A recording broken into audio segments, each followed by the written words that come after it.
What's going on, guys? I'm Austin and welcome to the channel, and today in this video we're going to be going over the PC requirements for the Outer Worlds. Also, I'm going to be giving you guys my opinion of this game, and I know my voice might not show it, but I am excited for this game. And I'm not going to lie, I was a little bit turned off when Obsidian announced this was going to be an Epic Game Store exclusive, but when I found out this game was going to be on the Xbox Game Store and how to play the Outer Worlds for literally only $1, well, the hype was back on and I could finally take off my pirate hat. So getting into these system requirements, it's really looking like this game is going to be able to run on anything, which is really nice. And the best part to me is it is going to be taking up a huge chunk of your hard drive. Starting with the minimum CPU requirements, we're looking at an Intel Core i3-3225 or an AMD Phenom X6 1100T, which is insane that you can run a game like this on a dual-core Sandy Bridge CPU and an old 6-core AMD CPU that's going on to be 10 years old, which is pretty cool. And it's really interesting to see hardware like this still be recommended and kicking around in 2019.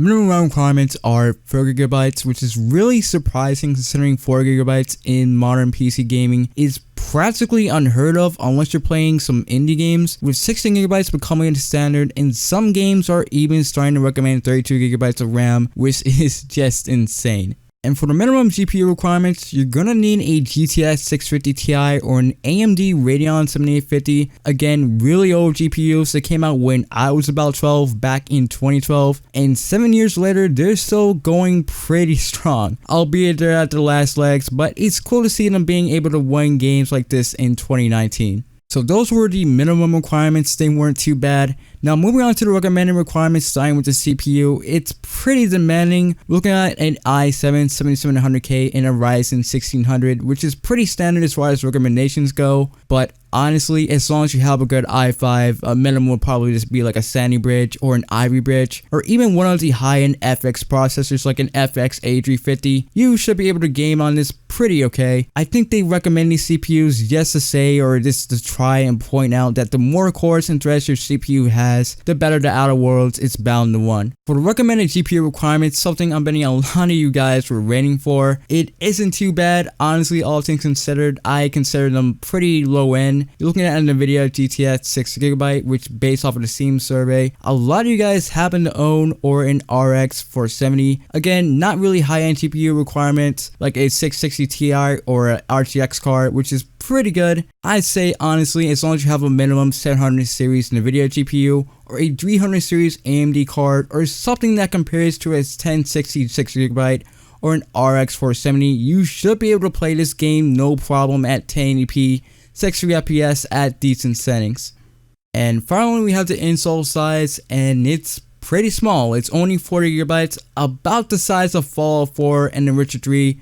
Now you're probably saying that's not small at all, but when you have games like Red Dead Redemption 2 and Call of Duty Modern Warfare that are 175GB, not including any day one patches or DLC that are bound to come to those games, this is being pretty merciful on your hard drive. So those are the system requirements for the game, and now I'll be showing you guys how to get this game for literally $1, and the way you do it is by signing up for the Xbox Game Pass, which normally would cost $5 a month. And with the Game Pass, it's similar to Netflix, where you can play a variety of games, the Outer Worlds included, and cancel your subscription at any time, no questions asked. And right now they're running a promotion where you can sign up for the first time for $1, so you can try the game out in its entirety, and if you like what you played, which I'm sure a lot of you guys will, you can buy this game or pay $5 a month to play a couple of the other games available in the Game Pass and save yourself $60. And it isn't that bad of a deal. I'm sure that a lot of you guys don't like subscription services since you don't actually own the game, but you just want to try the game out and give it a shot. This is a good way of doing it. Okay guys, so in order to sign up for the Xbox Game Pass, all you need to do is go on over to the Windows Store.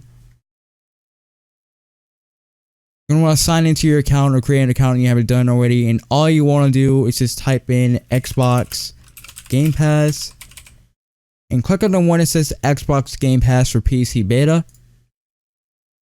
You want to click on that, wait for that to load, click join. It's going to prompt you to put in your password. I'm just going to put in my password right here.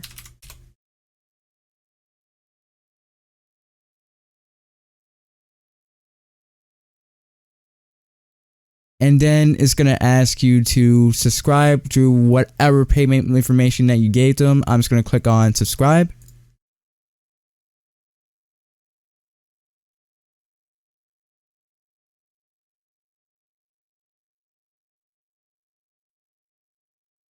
Just going to wait for this to load.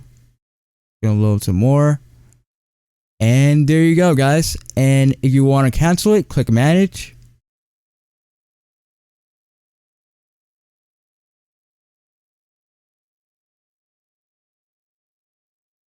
Come on, work, you work. Oh, wow. Yeah, I forgot it's in here.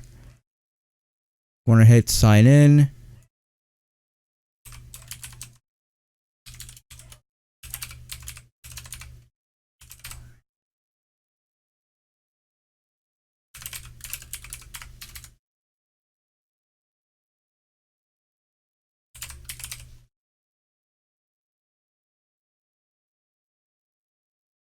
Alright, there we go. And we're signed in. And all you want to do is just click on manage. Turn off recurring bill.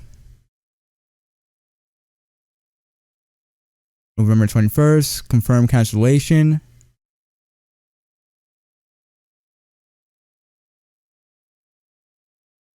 And there you go, guys. That's how you cancel your subscription for the the Game Pass.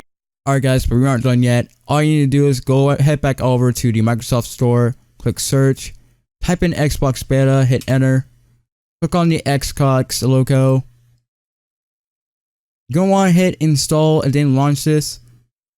And all you need to do, guys, is sign in with the same email and password that you used when you got the Xbox Game Pass. And all you need to do now is type in the Outer Worlds, hit enter, click the Outer Worlds. And as you can see, you can already pre-install it, which is what I'm about to do. And there you go, guys. That's all you need to do. So, yeah, thank you guys for watching this video. I hope you liked it. You found it helpful. Drop a like, subscribe, and I'll see you guys in the next one.